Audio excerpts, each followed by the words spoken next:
No vídeo de hoje vocês vão entender de verdade o que é a renda fixa. E não, a renda fixa ela não é fixa, pelo menos não como vocês imaginam. E eu vou ensinar tudo o que vocês precisam para saber, para entender e compreender os títulos de renda fixa. Eu me chamo Aleph Nogueira e esse é o canal Geração de Valor. E como o canal é pequeno, a gente não alcança tanta gente ainda.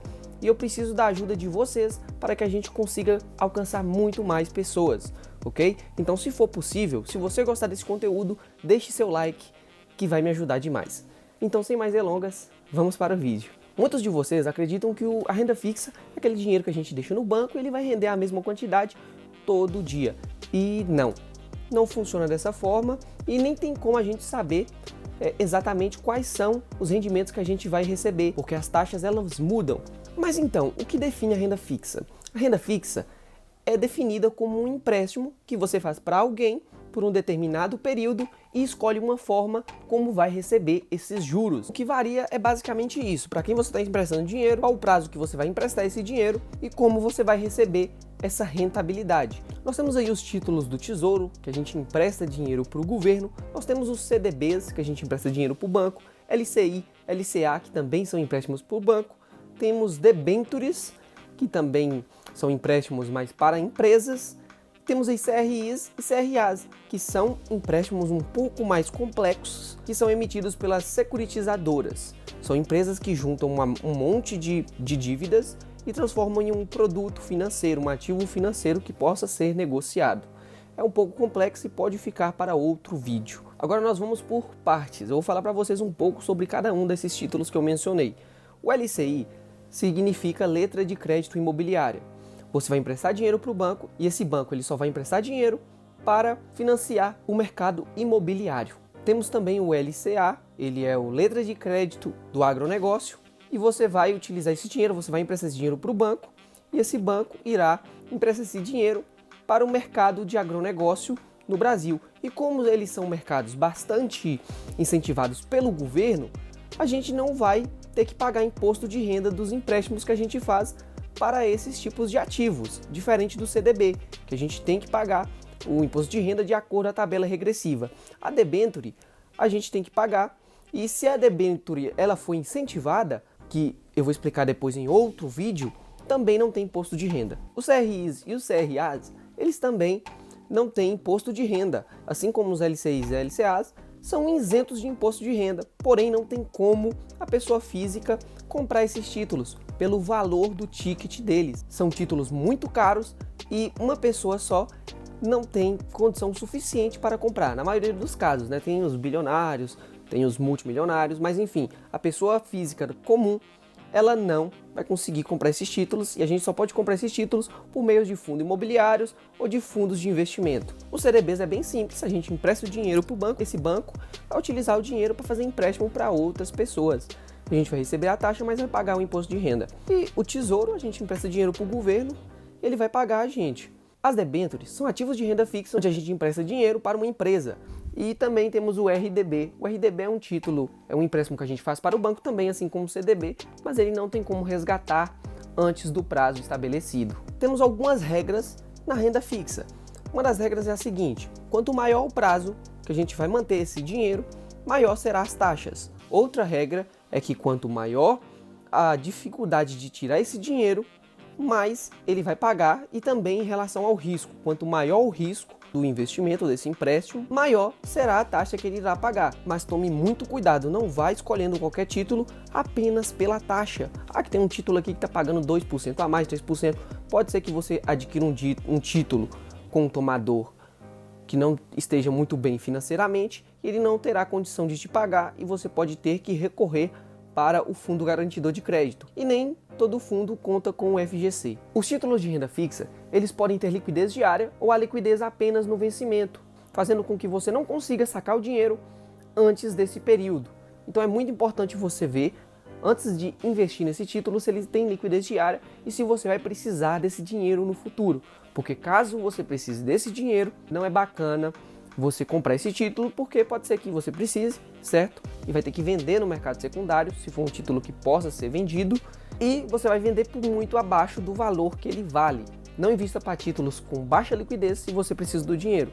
Lembrando que quanto menor a liquidez, mais taxa ele vai pagar. Sempre que você entrar na corretora, vai ser possível ver essas informações do título, sempre que você escolher algum. Agora, em relação aos juros, nós temos 3 formas de receber esses juros, de acordo aos títulos pré-fixados, pós-fixados e atrelados à inflação. Começando com os títulos pós-fixados, eles são atrelados a uma taxa, seja ela a taxa Selic para títulos do Tesouro e a taxa do CDI para títulos de bancos. Normalmente, o CDI sempre vai render um pouco abaixo da taxa Selic. Essa taxa é uma taxa utilizada para os bancos emprestarem dinheiro entre si. Eles utilizam ela como meta para fazer os empréstimos para as outras pessoas.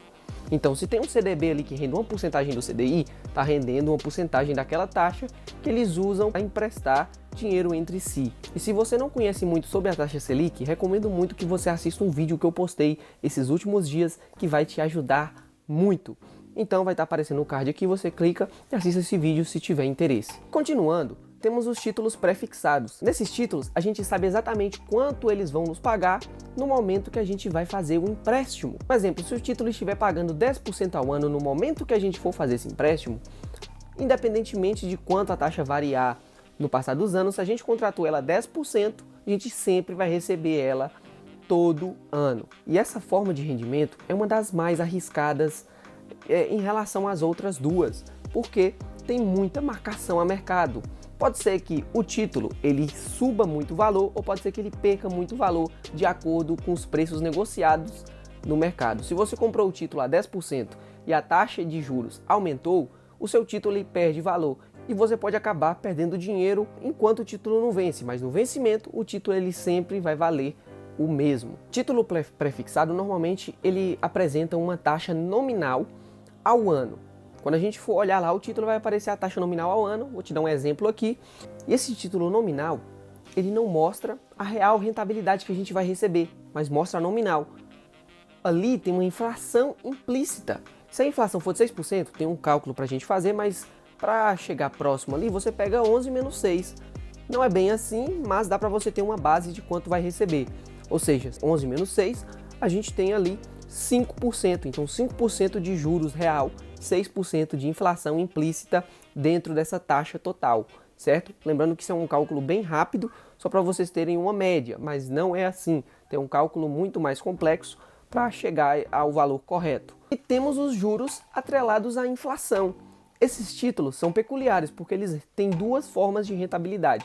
Uma forma é pós-fixada e outra forma é pré-fixada. A pós-fixada é atrelada a um índice de inflação e ele vai pagar uma taxa pré-fixada que pode ser utilizada também de marcação a mercado e pode acabar ocasionando em perdas ou em ganhos muito altos, dependendo do momento que você investiu.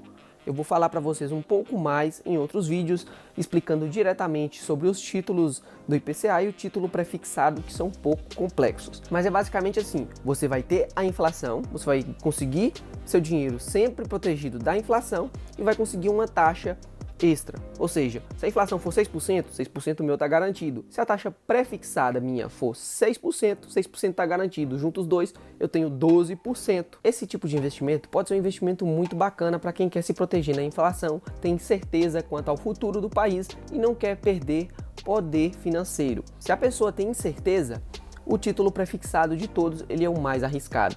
Agora, em relação ao imposto de renda nos títulos de renda fixa, a maioria dos títulos de renda fixa eles acompanham a tabela regressiva do imposto de renda, não aqueles títulos que são isentos, como LCI, LCA, CRI, CRA, debênture incentivada, que eu te falei lá no começo.